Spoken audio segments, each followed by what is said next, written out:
everyone, and welcome to Transatlantic Watch Party, a TikTok live / podcast in which Dan in Canada and myself, Cara, in the UK, watch a TV show and then get together to discuss it. And this week we are discussing 911 Season 8, Episode 17, the penultimate episode of the series, Don't Drink the Water.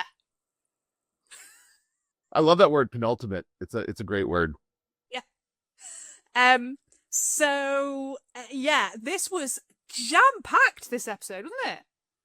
Yeah, it kind of felt like a more normal, quote-unquote normal episode, as in there was a series of calls, different calls, and they were, more like a regular kind of back to the usual type of stuff we've seen in the show before. And actually, a few callbacks, as it turned out. We had a couple of callbacks to previous episodes, which I kind of liked, right? That was fun. Yeah. The first thing we saw was Bobby sitting down for dinner in the before they gave us a bit of a fake out, because we didn't see Bobby, we see everybody else sitting down. Yes. We see why am I blanking on his name now? The other one, the one you didn't name just now. Chim? What? Chim, Ravi, Book, Eddie. Eddie, thank you, Eddie. Right. Eddie sits down. And for a minute there, you think, what, is he back? Did he come back off camera? Like, what's happening? That was a split second there. You think that Eddie is back. Bad with names today. Anyway, and but then then you see Bobby, and you're like, oh, it's a flashback. It's a memory of something like that. So it's them sitting around the table. And you've described this to me before. I haven't actually seen much of this because I haven't watched the rest of the show. But you said this happened quite often, where they would eat like a family around this big table, and Bobby was he was big into cooking, so he would make this big, huge spread, and everyone would dig in, and there's a big family thing, right? And then we cut to it's Buck just by himself at the table, remembering. That was a great cut, because they really heightened they were all telling funny stories, and if you don't know, they are genuine stories from the first season of the show. And it doesn't surprise me at all. There was some pretty clear, the pregnant people in the yoga studio. Yeah, they all go into labor. It's hilarious.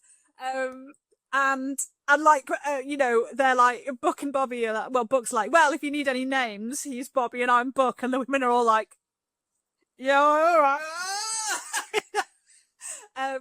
And he's still calling Ravi Proby, which Ravi isn't anymore. So would Ravi really be there?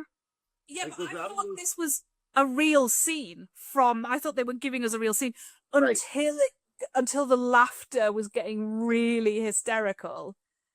And then it did that sharp cut to dead silence and Book at an empty table. And I thought that was very effective. Yeah, I guess my question would be, would Robbie have been there at that time? Because he was kind of the outside guy until Eddie moved away, and then he came in to replace Eddie, right? Why would he have been there? Yes, but we did know him before that, because there's an episode where it's not Jinx, but there's an episode where they meet Ravi for the first time, and he's a B shift probie, and they're like, "Hey, it was your first day. How was it?" And he says, "Well, it was quiet." And they're like, "Ah!" And then they have like the worst day of calls because he's cursed them. Oh, okay, I get it. You don't say the Q word so even when he wasn't on the team, he was sort of like, we saw him around every now and again. That was also intentional, I think, to fake us out. The whole opening part was a bit of a fake out until we see Bobby, and we're like, oh, okay, never mind. Yeah. And you're right, because I hadn't written down the Eddie, so we had an Eddie fake out. Then we had a Bobby, like, no, you've ruined everything, 911, why have you done this?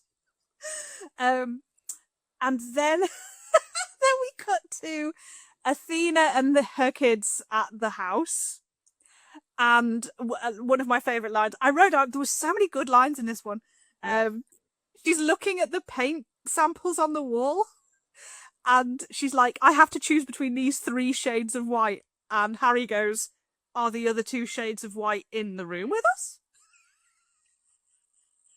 And I thought that was brilliant, because they were very similar. Although the one to me, the one that she chose in the middle, that was like a very stark white, and I did see. I agree. I thought the one in the middle was very different from the other two. That was the obvious choice.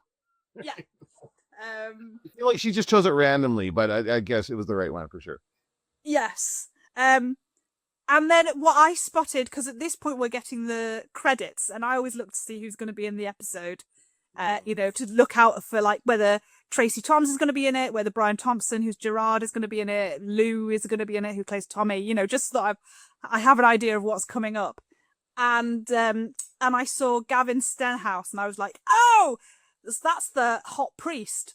And the hot priest is the guy who told Eddie not to drink the water. Oh yeah.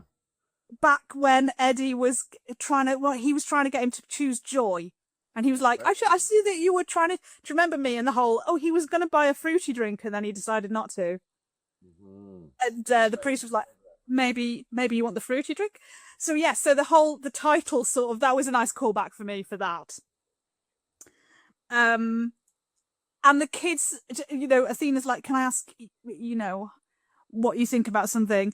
And the kids assume that she's talking about selling the house. Which I can understand. Yeah. Because it's a big house now, right? Like, she's going to be living there by herself. I guess the kids are still going to live with her or something. I don't know.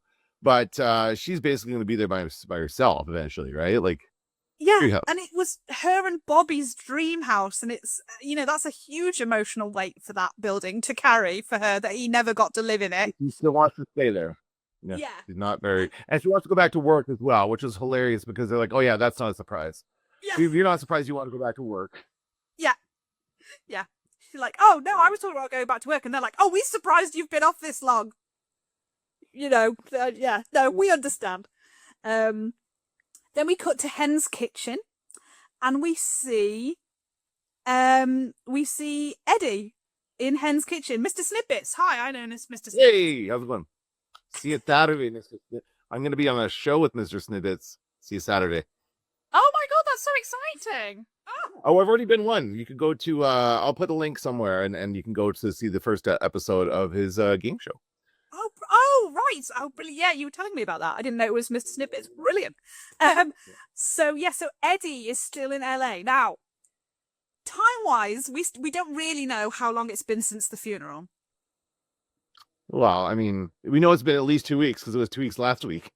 So has it been 3 weeks now? Yeah. Has this only been a week? Are they going with, how many, because it was 2 weeks because we'd had that hiatus week.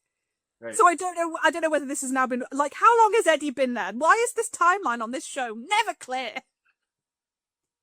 Because it gives them freedom to move around and make people's birthdays 3 days long. That's all. That's exactly why they do it. Right? It's a plot. Because plot. Don't you know that's the answer to everything by now? Yeah, that is true, because plot. So Eddie's still here. We don't know quite how long he's been staying there. My immediate assumption is, well, where the hell is Chris? Because you just moved Chris back in with you in Texas, and then Bobby's died, and you flew in for the funeral, on the day of the funeral. So you obviously weren't like, oh, I'm going to go and hang out in LA and look after Buck and everyone else. You just, because you've got a kid to look after, but all of a sudden now you don't have a kid to look at.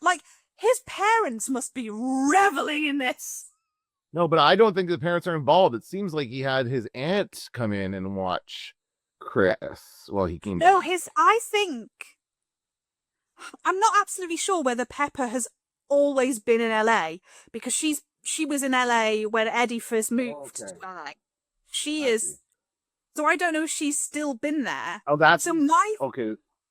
Yeah, so my feeling is that, his parents are always like, Chris needs stability, and so he's just moved him in, and then he's going to have moved him back in with his parents, and then not come back from this trip for seemingly no reason, and Helena and Ramon are just going to be absolutely reveling in another opportunity to say to Eddie, stability. I don't think he's listening anymore. I don't think he cares. They weren't even mentioned in episodes. So yeah. No, and good for him. I'm glad he doesn't need to listen to them. And then he has a sort of potentially Freudian slip, and he talks about he says that LA is home. He says it's nice to be home. Right. been nice to And they're him. And pressuring him. Hey, they're like, "You should come back. Really, you should come back." He's like, "No, you know." And I mean, like, when you think about Chris, he has got like the school and the friends are important, right? That's important at that age. So I understand why he doesn't want to just drag him back into LA. Although I guess he has friends there too, right? yeah, like look, much more long-term friends. He's been in LA since he was 7. So, Right. like Okay. he's got a real, family system there. As he explains later on in the episode when he says he has to tell Chris that another person that he loves has died. He loved Bobby, like that he knows that whole family, and and we get the reveal that they're pressuring him. They're like, "Hey, why don't you come back and be um a a paramedic because there's going to be a spot opening up." And we realize that Hen has been, in my opinion, quite rightly offered the captainship. Yeah.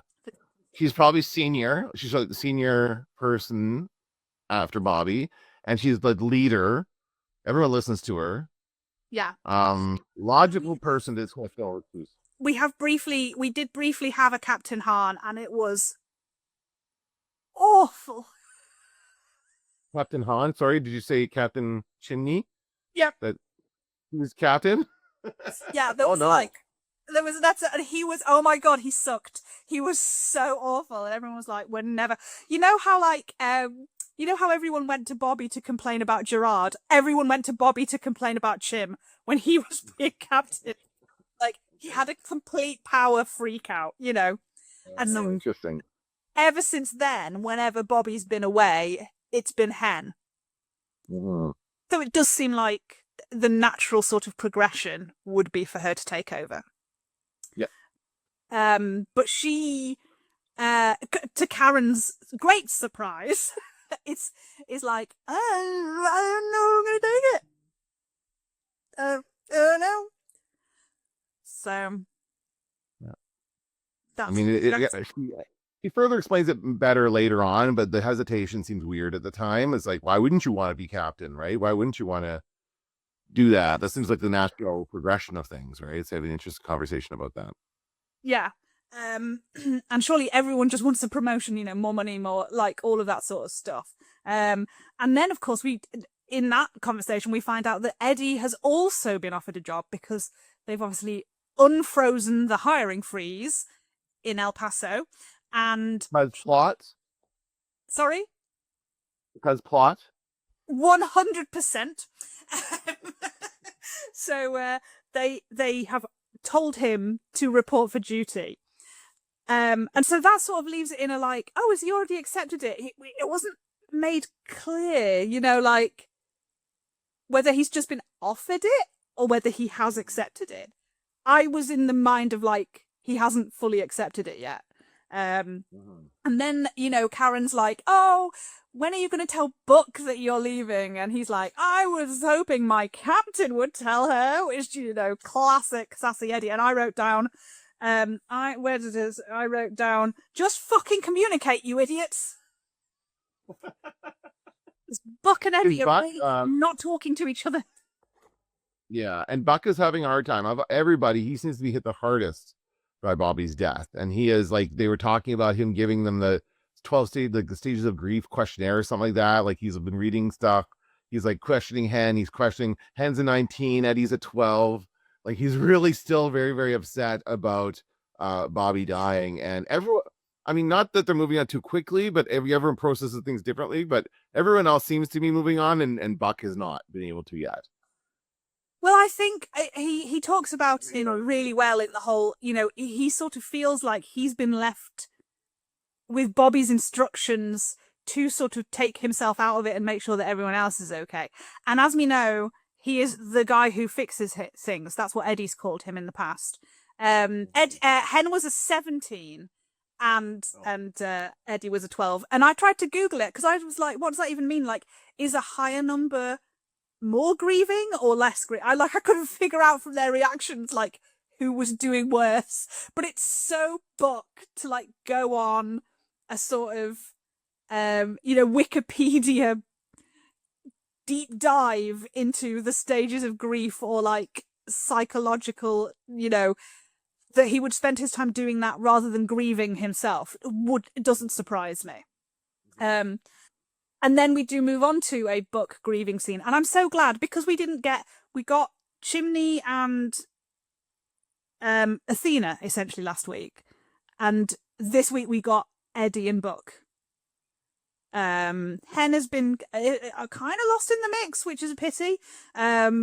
Maybe we'll get more of her this week. But actually getting to see Book being completely lost without Bobby was really important to me because that was his dad.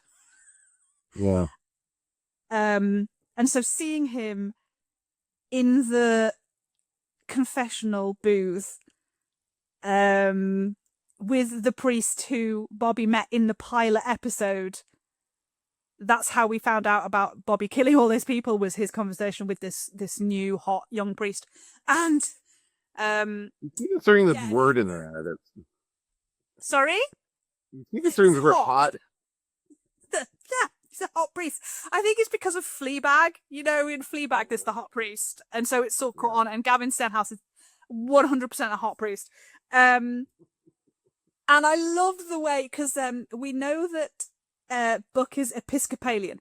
He is not in any way, shape, or form Catholic, and so I love it when the priest goes like, "Oh, says whatever he says," and he does that, like he tries to cross himself, and he doesn't know how to, and he just kind of prods himself in the chest, like in random places, and I thought that was really cute.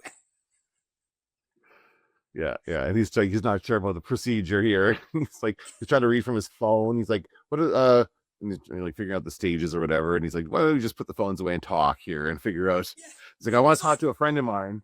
I don't know if I've sinned because I'm not really Catholic. In fact, is not being Catholic a sin? Stay on topic, Book. Come on. And he said, and the great answer was officially not since Vatican II. And they're like, well, he's probably gonna. It was a sin at some point to not be a Catholic. But anyway. So yes, the priest handled it very well. And yes, and so Book explains to him why he was there. I'm trying to get a message to a friend. That friend is dead. And I was like, I don't know if the priest knows that Bobby's dead. He knew Bobby, like. Oh, yeah. But I'm trying to get a message to a friend. He's dead. And he said something very important for me. He said, people always talk about being able to feel loved ones after they die. Their presence, I keep hoping I'll feel his, but so far, nothing. What am I going to say, Dan? Oh, no.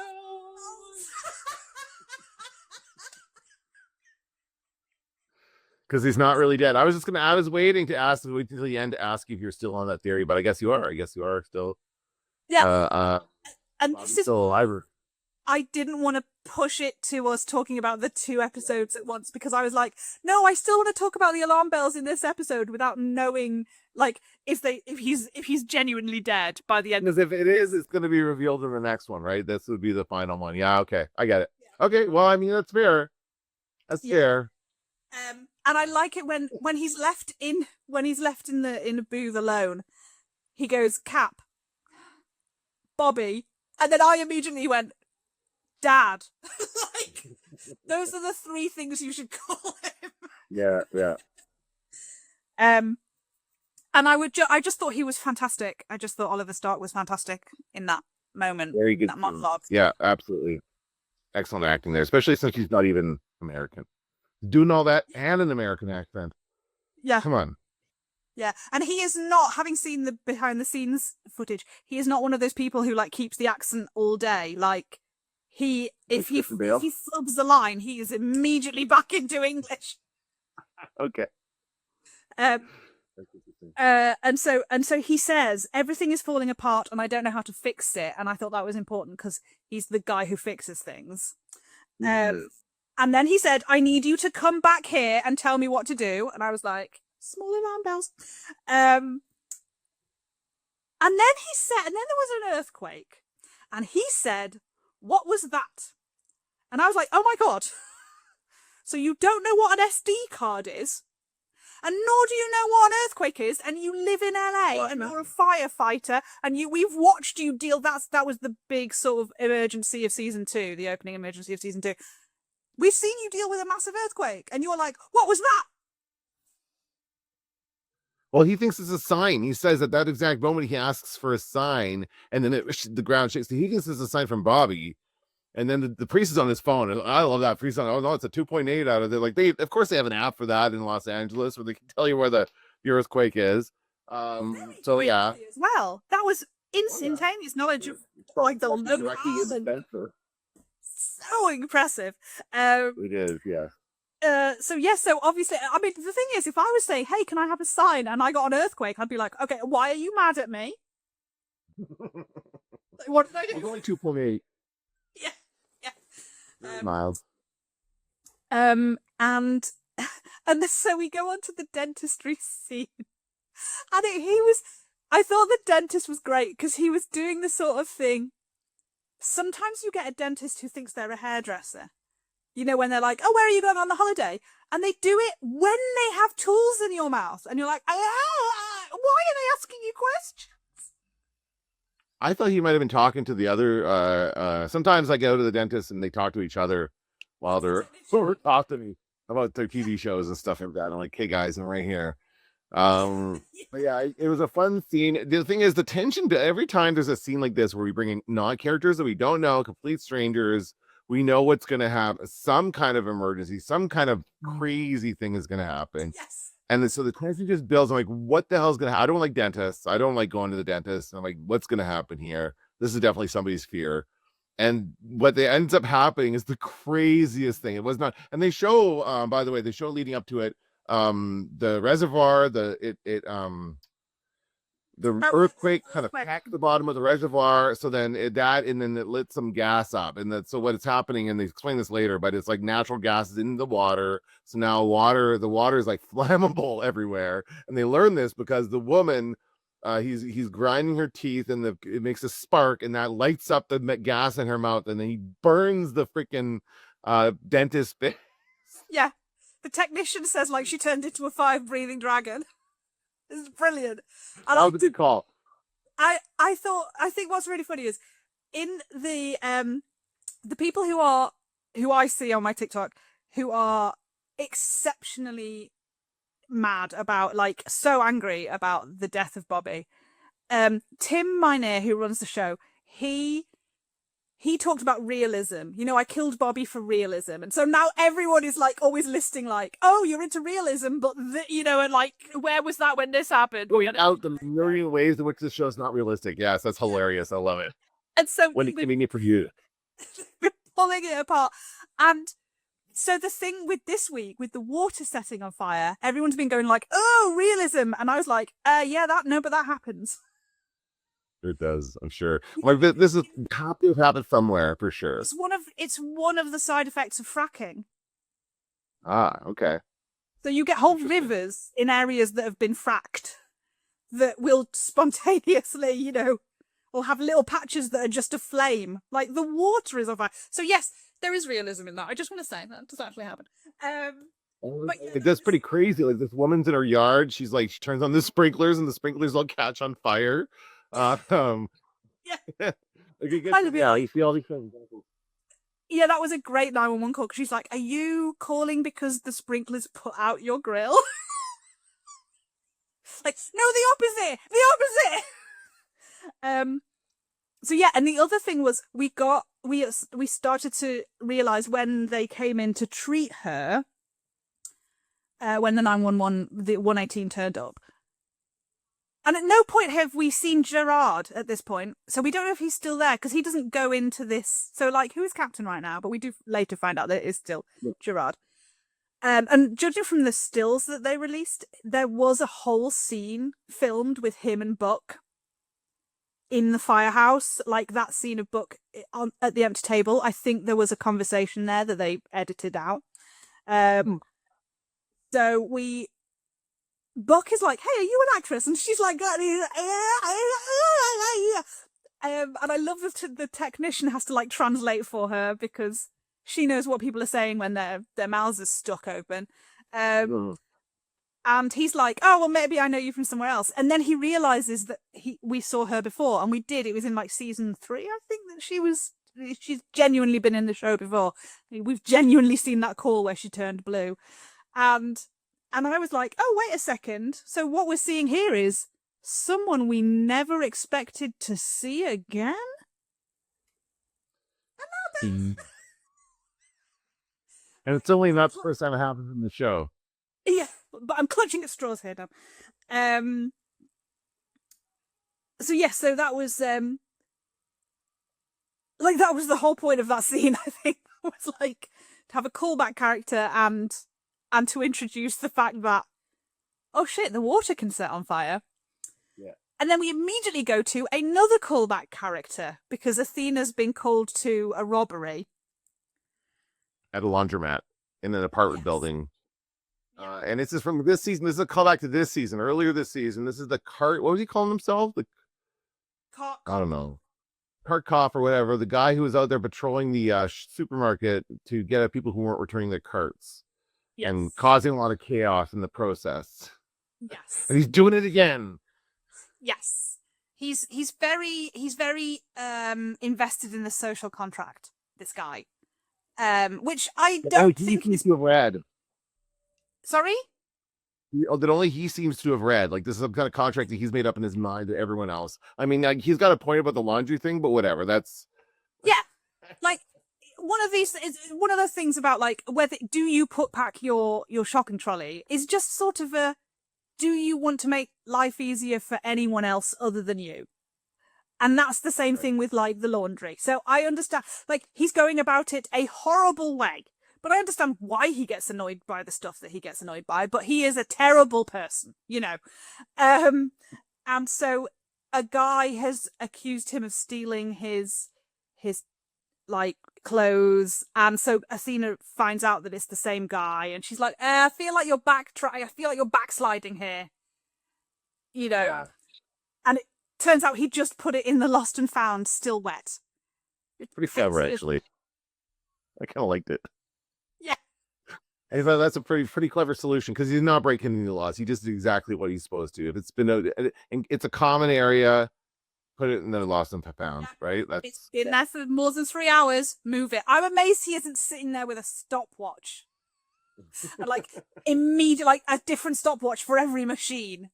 And then the minute he gets to 3 hours, he's chucking everything out.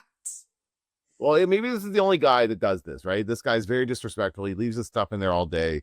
He's not a good neighbor, right? No, he seems like a bit of a jackass, the guy who's complaining about him. And then we got a buddy kitchen scene, and you know how much I love a buddy kitchen scene. All of their important conversations happen in a kitchen. Did I enjoy this conversation? Absolutely not. What did you make of this scene? I don't remember what they talked about. I'm kind of blanking on it now. What happened? Remind me of what happened.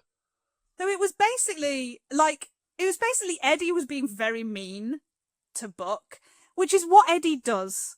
They were both going to their baseline emotional triggers, you know, their emotional responses. Eddie goes to anger, and Buck goes to fix everything. And so Buck hasn't been talking to Eddie because he thinks he needs to fix everything because that's what Bobby told him to do.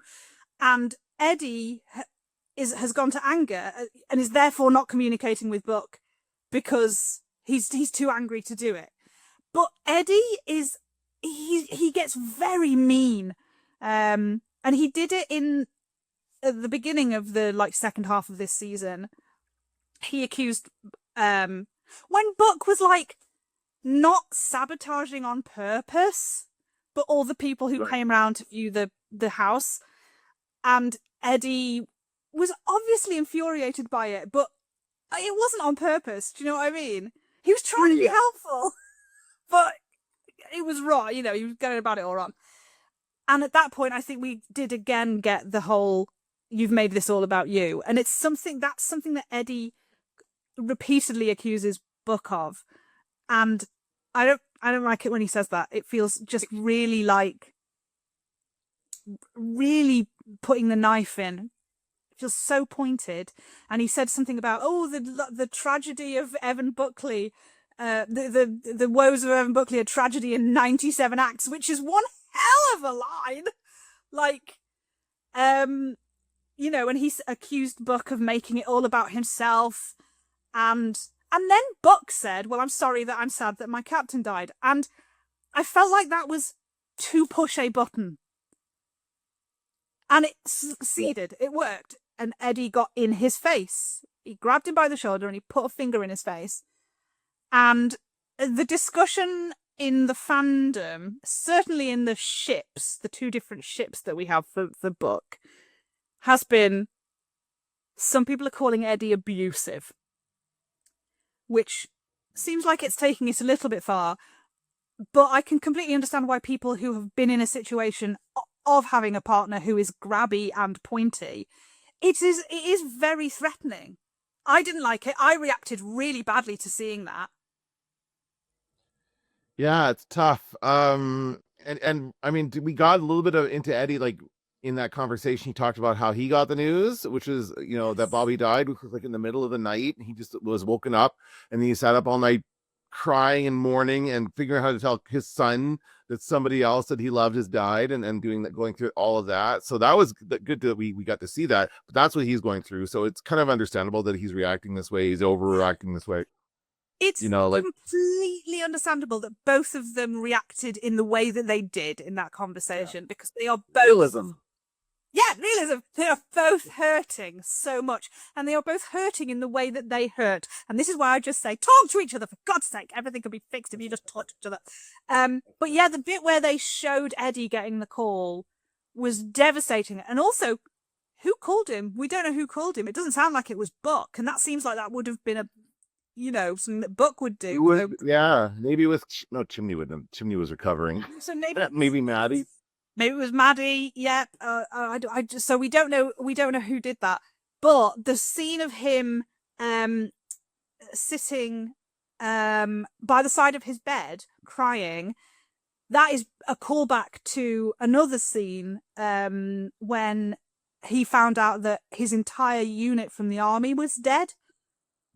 Like, he was trying to reach out to people. He was going through a very hard time, and his therapist said, like, why don't you reach out to the people who went through that awful time with you? And so he did, and it turned out that every single one of them, since coming back, had died. Oh no. Yeah, and he took a baseball bat. He locked himself in his room, took a baseball bat to his room, and Chris called Buck, going like, something's happening. And by the time Buck arrived, it was just dead silent in that room, and Eddie wasn't talking. And so it was like, he's done something awful. And so Buck was obviously terrified that he's going to open that door and find a body, And it wasn't. It was him huddled by the side of his bed, crying his eyes out.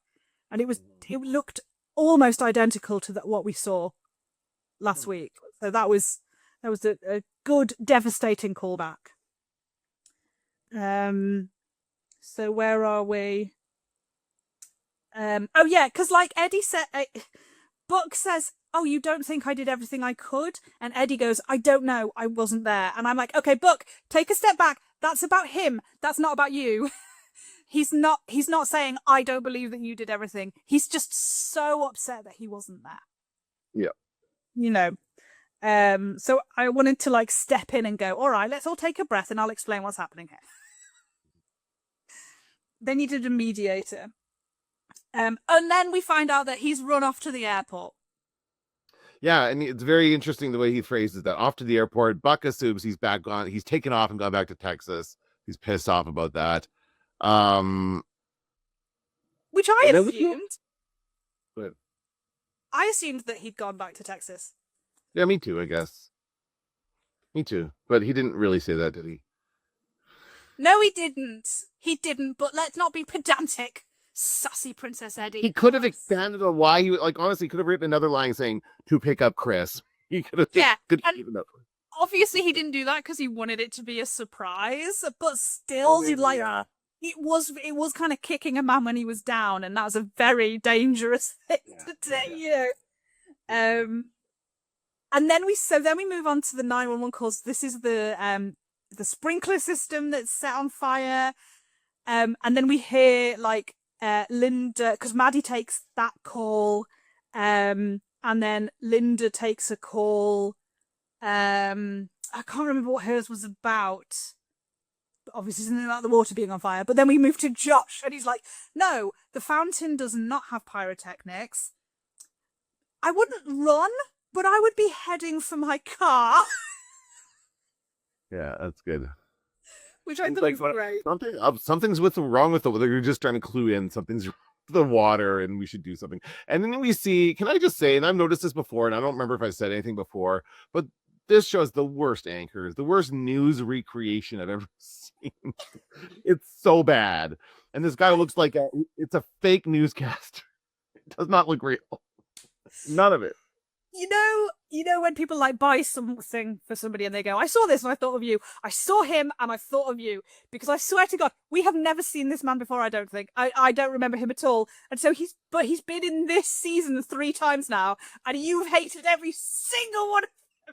Has it been the same guy? I didn't realize that. Oh, that's hilarious. He's now the anchor. Guy. Yeah. He's the other guy. Yeah. Okay. Well, he's awful, and he's just like, don't. And he's like, didn't he take a drink of water? As he say, don't drink the water, something like that. He burped. Oh, he burped. That's right. Yeah, he burps. Anyway, That's what Linda's call was. Somebody was chugged some water and then set fire to their burps. right. Okay. And then we go back to the apartment building. Athena has to go back to the apartment building to deal with more issues around. There's a big. It looks like they're all like.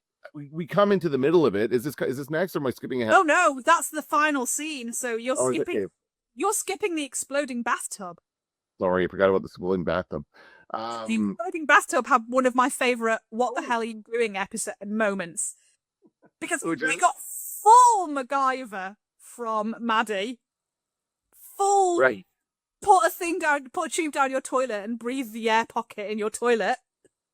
Genius. Yeah. And also I don't know, like, you need to get fresh air, like open a window, and I'm like, yeah, absolutely stick your head out of a window if you can. But then I was like, but does oxygen like breeds the fire? You know, Fire, like more oxygen in the room. And then she suddenly says, "Are you near? Is there a skylight above you? Are you near it?" And Buck comes crashing through the skylight for a fire that is in one room. He decides to come in through the skylight. He doesn't just open the bathroom door, because the fire goes out pretty quickly. You know, it's not an unmanageable fire. It's just a small fire extinguisher that he's gone in, and he goes, and he gets rid of it, and then he takes her out through the skylight.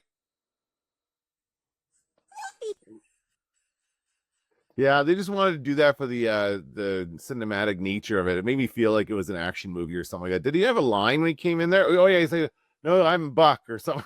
Yeah, because she says we had. Do you remember the Holy Mother of God episode where they were tripping and she was like, "Get away from me, Satan!" And he's like, "Cap, she thinks I'm Satan," and he's like, "I'm not Satan, I'm Buck." And this week it was, she goes, "Are you real?" And he goes, he said, "I'm Buck." You know, like, yeah. And I was like, oh, callback. But then he like puts a thing around her and drags her up in her dressing gown through a sky. She could have just walked into another room of her house. Just leave her alone. At this point, wasn't the whole thing on fire? Wasn't that whole building on fire? No, this was a whole set. It's a different one. This is a different. Okay, I'm mixing up. It was totally contained in her bathroom, and he put it out in 10 seconds flat, and she could have just walked out of her I mean, maybe the door had melted shut. I don't know. But she could have got out of that bathroom and immediately gone into her bedroom. Like, you know what I mean? Like, honestly, how did he have Tommy in the helicopter above lower him down? Like, how did he get above the building so quickly? Like, she's sitting there talking to Maddie, and I'm like, okay, I bet you they're responding. Like, I don't know how long she was on the phone for that period while she's in the bathroom drinking, like breathing out of the toilet and all that stuff.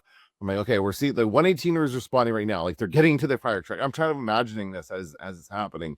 How much time until they get there? And I'm like, a couple of minutes probably is realistic, right? For a fire response. And it was not. It was like a less than a minute. It feels like it was a very, very short period of time before they come crashing through there. So yeah. And I was like, oh, no. Realism. Yeah, so much of the realism. Anyway. So, yes. Oh, the other thing about that moment that I spotted, bit of a mistake here. She says, Maddie says, "Where are you?" And she says, "I'm on Old Topanga Canyon Road." And Maddie types Old Topanga Road. She misses out the canyon entirely. She's sending the 118 to the wrong place. Still managed to get there really quickly. And Google Maps knew what she meant. Oh yeah, and then we got some Athena hen bestieism, which I always enjoy, and I wish we got more of. We got quite a bit of it in like season 1, and then it sort of drifted away, you know, because she had Bobby and whatever.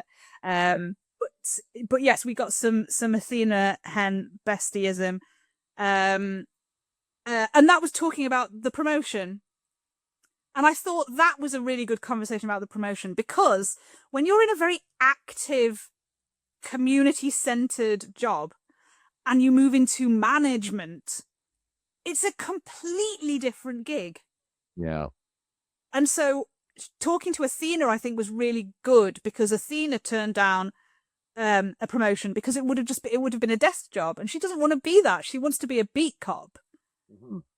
And it's the same for Hen. She wants to be in the action, and she wants to help people, and she doesn't think she'd be able to step back, as she says to Chim later. Like, I'm not going to tell someone what to do. I'm going to step in there and do it myself. Which most captains probably go through at the beginning. There's probably an adjustment period for, you know, every captain who moves up. But I can completely understand. I thought that was a really good conversation to explain why she might not want to do it. Yeah. And then Chimney arrives. He comes back with the kids because Mara threw up at the cinema. And she comes in and she goes, "I don't think we're allowed back there." And Denny's like, "Yeah, it was pretty epic." And Chimney has a key. I was like, "Hey, that's nice." He let himself in. And Athena just checks out of the situation. Up, down, yeah. And it's funny because I hadn't really thought about her blaming him specifically for Bobby's death. I thought there was this still sort of, this sort of general swell of anger because she was mad at him for pushing the funeral forward. Because he's the reason the fake funeral happened, you know. That he kept ringing and harassing them until they and so I kind of thought it was that, but then we do learn later that yeah, there is understandably, you know, that feeling of like he's here and my guy isn't, and I don't like it. So that happened. Oh, and then we go back to Buck / Eddie's house. And Buck comes in and Eddie's like, you know, leaning up against the wall, really like smug and, you know, pleased with himself. And he's like, "Oh, I thought you'd left." And he's like, "Why did you think I'd left?" "I don't know, dude. Why didn't you think he thinks you left?" He says, "You went to the airport." Well, you know, airport and Texas, they don't even have the same number of letters. And I wrote down, "Eddie, for fuck's sake, don't be so sassy." But then he did say, "I heard some dick was being mean to you." Yeah. And I'm like, it's not "I'm sorry," but it's "I'm sorry." It's as close as you're going to get, I guess. Yeah. Right? And then he does what people do. "Oh, Buck's sad. Give him a child." That's what you do. Because do you remember when he broke up with Tommy and he was baking and Maddie and Chimney just foisted Gion on him? And he was like, "Hey!" And the reason Buck and Chris get caught up in the tsunami together in season 3 is Buck is very upset because he can't work because of his leg being crushed by a fire truck. And so Eddie just turns up at his house, lets himself in, and is like, "Hey, I brought you my kid." Buck is upset. You bring him a kid. That's what you do. So he flew Chris in from Texas for his book, which was adorable. And so we got to see Buck and Christopher actually interact for the first time in this whole season. Right. Yeah. No, we have not seen him because Chris has been in Texas the whole time, and Buck has not been out there. So yeah. And when he knelt down and hugged him, did you see, like, their curls are identical? And we always say that Buck is Chris's second dad. And there's always this joke of, like, honestly, Eddie carried that boy in his belly for 9 months and he came out looking exactly like Buck. And yeah, he does. He looks so, they looked so alike in that scene. It was so cute. And then it turns out that Tia Pepper is there as well. yeah, Because and that's Buck's family. Like, he's a part of the Diaz clan. You know, he knows his grandma, he knows Abuela, he knows, you know. So yeah, that was really sweet. Yeah. Okay, and then we cut to Chimney. This is what I said. Like, there were so many scenes in this episode. It was so full. We cut to Chimney building the crib, and Maddie coming home. And this, I think, was also a really, really important scene to have Maddie's perspective on what had happened. Because Chimney, and I loved that Chimney said, I asked him to look after you. And he said that nothing bad would happen to you. And he knew at that point. So he made a decision at that point that he was going to save me. He was going to sacrifice himself for me. And now I want to look after Athena the way that I know he would be looking after you. And I was like, that is such a good line. Like, just why he was pushing for Bobby to be buried was because he wanted Athena to be able to move on. So it's all with Athena in his mind, you know, that he wants to look after her, but she won't let him even talk to her. Yeah. And he feels so bad about what he was saying to Bobby. I was like, telling him about my family and my kid and Bobby, you know. And Maddie said, it wasn't a sob story.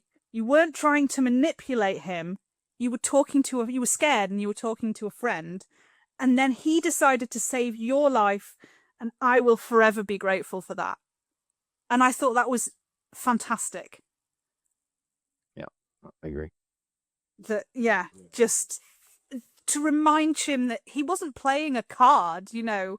He didn't know Bobby was sick. He wasn't going like, hey man, let's talk about why I should live and you shouldn't. He had no idea. And that's really important for Chimney to remember. Yeah. Just want to give you a warning. We're at 10 minutes, and then I got to get out of here. So yeah. So then we get Karen going to this. There's too much in this episode. We get Karen going to Athena's house. Really lovely to see Karen again, like outside of her relationship with Hen. I love Karen. We should see her all the time.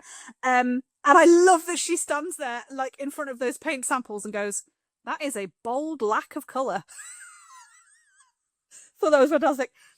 And then she has a housewarming gift for Athena, and it's a photo from Hen and Karen's surprise vow renewal that they did. They thought they were going to someone else's wedding, and they were like, "Actually, I'm not getting married. You're getting remarried." Hey! You know.